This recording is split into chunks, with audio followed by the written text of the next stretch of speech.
Una de las características del Estado o del poder político, amparada en el derecho, es la capacidad que tiene de decidir quiénes están fuera o dentro de su protección, quiénes sí y quiénes no están inscritos en el orden jurídico y son o no son susceptibles de derechos políticos. La reciente caravana de migrantes lo ha puesto una vez más en evidencia. Hay seres que no tienen derecho al amparo jurídico del país al que llegan. Son lo que Giorgio Agamben ha llamado vida nuda, vida reducida a la animalidad, una vida que puede, como en San Fernando, ser torturada, desaparecida, asesinada por cualquiera o, cuando logra hacerse visible, es el caso de la caravana, una vida problemática para el Estado que no encuentra, frente a la mirada humanitaria, qué hacer con ella. Esta cuestión jurídica que pone en crisis la ética tiene su origen en la ambigüedad de la Declaración de 1789, Fundamento de los Derechos Humanos Modernos, Declaración de los Derechos del Hombre y del Ciudadano. Dicha ambigüedad que, dice Agamben, no permite distinguir si los dos términos denominan realidades autónomas o forman un sistema unitario. Fue resuelta por el Estado bajo el régimen de la separación. Solo aquella vida natural, nuda, que el Estado inscribe en el orden jurídico-político como la vida de un ciudadano, es susceptible de ser protegida. La otra, cuyos derechos no son reconocidos jurídicamente por el Estado, solo puede aspirar, en el caso de que el propio Estado la identifique, a un simple y puro trato humanitario que solo la protege de ser sacrificada como un perro por cualquiera. Es el caso de tantos migrantes sobre el territorio mexicano.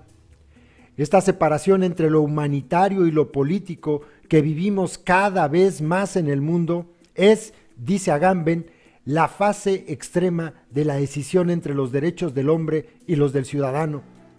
Las mismas organizaciones, tanto nacionales como supranacionales, que luchan por los derechos humanos, al defender a los migrantes desde una pura perspectiva humanitaria, se vuelven solidarias de esa distinción que deberían combatir. Para ellas, al igual que para el Estado, la vida de los migrantes es una vida nuda, una vida expuesta a la muerte a manos de cualquiera, y solo por ello esa vida se vuelve objeto de ayuda y protección elementales. Las constantes e impactantes fotografías de un padre o de una madre que, con el rostro desencajado por el miedo, protegen a sus hijos, o la de migrantes fumigados sobre las calles de Oaxaca, fotografías destinadas a golpear nuestra conciencia para exigir la solidaridad del Estado o recabar apoyo humanitario, constituyen quizás el emblema más desgarrador de la vida nuda, animal, basurizada de nuestro tiempo. Un tipo de vida, insiste Agamben, que esas organizaciones humanitarias necesitan de manera exactamente simétrica a la del poder estatal para existir.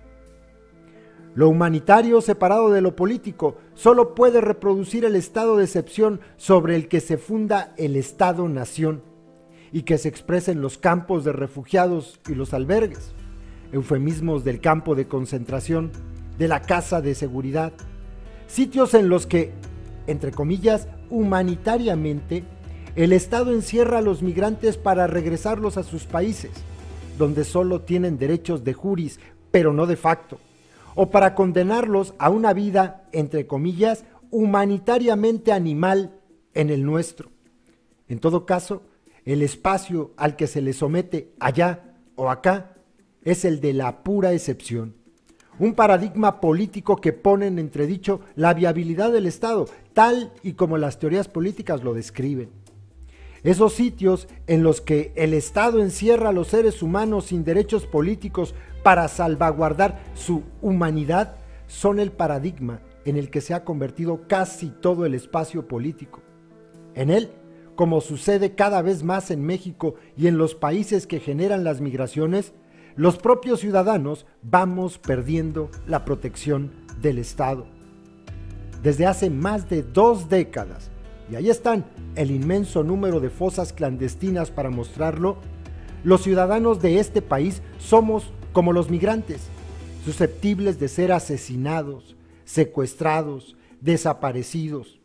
Cuando eso sucede, a lo único que podemos aspirar los sobrevivientes es al ineficiente trato humanitario de la Comisión de Atención a Víctimas. Lo que es una excepción aberrante en los desplazados inmigrantes, la suspensión del orden jurídico, se ha convertido para los ciudadanos de México en un nuevo y estable espacio en el que también habitamos como nuda vida, como vida animal.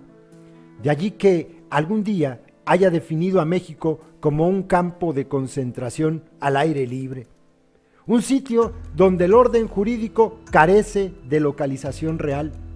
Nuestro sistema político cada vez ordena menos formas de vida y normas jurídicas en un espacio determinado. Lo que hace es albergar en su interior seres a los que, como en el campo de concentración y aún llamándose ciudadanos, se les puede aplicar cualquier norma, desde la más brutal hasta la más humanitaria. Esta realidad que pocos ven es, dice Agamben, la matriz oculta de la política. Una matriz que debemos aprender a reconocer para combatirla no solo en el mundo de los migrantes, sino también en las zonas de revisión de los aeropuertos, donde nuestros derechos políticos quedan suspendidos, y en cualquier espacio del territorio mexicano en donde vivir es jugar a la ruleta rusa.